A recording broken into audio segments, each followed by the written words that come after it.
Long before the cry for liberty echoed across its plains, the land we now call Texas was a world unto itself. It was vast, it was untamed. Its geography was a tapestry of immense diversity. Sun-scorched deserts in the west, lush pine-filled forests in the east, and great rivers, the Brazos, the Colorado, flowing toward the Gulf of Mexico. This was a land of dramatic contrasts, immense beauty and unforgiving hardship. A place that demanded resilience from all who dared to call it home. The first people of this land were as varied as the landscape itself. For thousands of years, tribes like the Caddo and the Comanche thrived here, farmers, traders, masters of the horse. This immense territory was rich, fertile soil for cotton and corn, grasslands for cattle, and wealth yet hidden beneath the soil. But during these early days, the most valuable resource was the land itself, a blank canvas for a new beginning. For nearly 3 centuries, the flag of Spain cast a long, thin shadow over Texas. But Spanish rule was tentative. Missions and presidios were small islands of culture in a vast wilderness. They left a lasting legacy: horses, cattle breeds, legal traditions, and the vaquero skills that became the foundation of ranching. Yet Spain never truly populated the land. Only a few Tejanos lived in scattered settlements. In 1821, Mexico won independence, and Texas passed to a young republic struggling to govern a distant northern province. Mexico saw Texas as both asset and liability. A buffer against U.S. expansion, but a region difficult to control. To populate and secure it, Mexico created the impresario system, grants to agents who would recruit settlers. Tejano leaders supported settlement, hoping for local development, but did not foresee the political consequences. The policy would set off a chain of events that forever altered Texas and the continent. The stage was set for a collision of cultures and ambitions. Mexico devised a pragmatic plan to populate its northern frontier, the impresario system. Impresarios received vast tracts of land to recruit families to settle and defend the region. For a nominal fee, settlers could receive leagues of land, thousands of acres, a fortune to many struggling Americans. In the wake of economic hardship back east, Texas was irresistible. They came by wagon, by horseback, and on foot, crossing rivers like the Sabine into a foreign land. They brought a different way of life: English language, Protestant faith, and English common law traditions.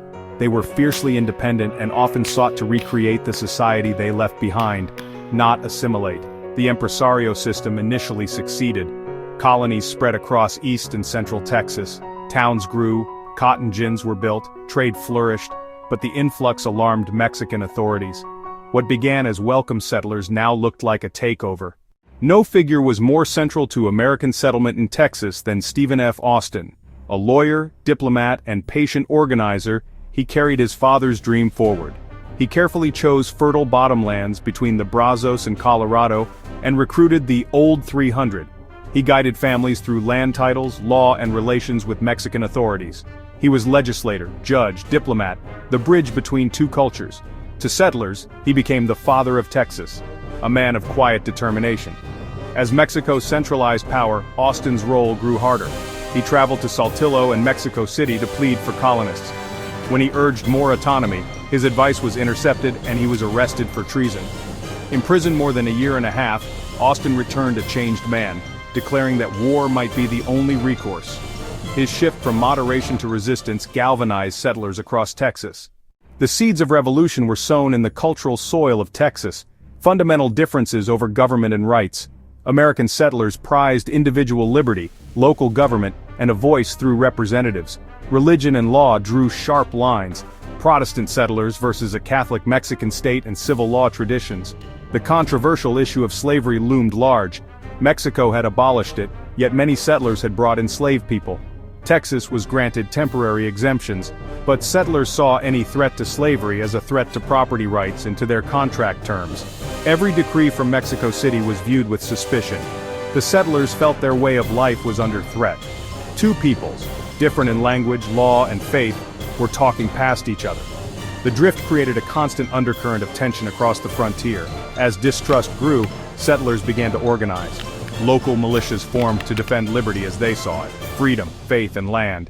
These were the pillars that would drive Texans toward conflict. By the early 1830s, Mexico moved to act, passing laws that would change Texas forever. The law of April 6, 1830 banned further U.S. immigration, established garrisons, and imposed customs duties. Settlers saw these measures as a betrayal, taxation without representation and occupation by troops. Small clashes erupted. At Anahuac, disputes over customs led to arrests and armed response. Firebrand leaders like William B. Travis emerged, and colonists began to take up arms. They forced garrisons to surrender. The small rebellions would swell into revolution. Stephen Austin traveled to Mexico City with petitions. His arrest and long imprisonment was the turning point. If Austin could be jailed without trial, settlers concluded no one was safe. Resentment became resolve. When he returned, Austin counseled resistance, and the call to arms reverberated across Texas. The storm was gathering. Revolution was imminent. The first shot of the Texas Revolution was fired at Gonzales, over a cannon and a homemade flag. A brief standoff ended with the Mexican troops retreating. The fight had begun.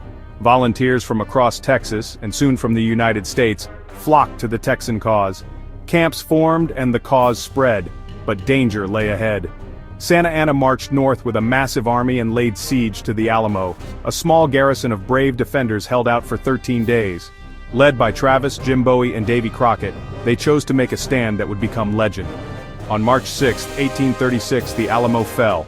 All defenders were killed. Their sacrifice ignited a cry, "Remember the Alamo." 3 weeks later at Goliad, over 300 captives were executed. Horror that fueled Texan resolve. Under Sam Houston, the Texan army retreated east, drawing Santa Anna in, then struck at San Jacinto. In an 18-minute battle, the Texans routed the Mexicans, captured Santa Anna, and won independence. With Santa Anna's capture, the Republic of Texas was born, a new nation on the frontier. They drafted a constitution modeled on the United States, and elected Sam Houston president. But the young republic was fragile, its treasury empty, its currency weak, its borders insecure. Comanche raids and the constant threat of Mexican invasion tested the new government. Despite hardship, immigrants continued to pour in, building farms, towns, schools, and communities. Leaders like Mirabeau Lamar dreamed of a Texas empire to the Pacific, but most Texans longed to join the United States. Texas played a diplomatic game, seeking recognition, flirting with Britain and France, while courting the United States. Washington was divided. Annexation raised the explosive issue of slavery and sectional balance. Texans repeatedly sought annexation, expecting welcome, but national politics made that uncertain. Their dream of joining the Union would take nearly a decade to fulfill. Annexation ignited fierce debate in the U.S., above all, the question of slavery. Adding Texas would tip the balance between free and slave states and inflame abolitionist opposition. Texas courted foreign powers. A potential British alliance worried U.S. statesmen and accelerated annexation talks. The election of James K. Polk, a believer in manifest destiny, shifted the political winds. Outgoing President John Tyler pushed a joint resolution through Congress offering statehood. In 1845, Texans voted to accept. On December 29, 1845, Texas became the 28th state. There was joy in Texas, but annexation provoked Mexico and directly led to the Mexican-American War. U.S. victory expanded the nation across the continent, forever changing the map of America. Texas's journey into the Union is a story of bravery, vision, and contested freedom, a defining chapter in American expansion. It reminds us that America's growth was driven by courage and the determination of its people.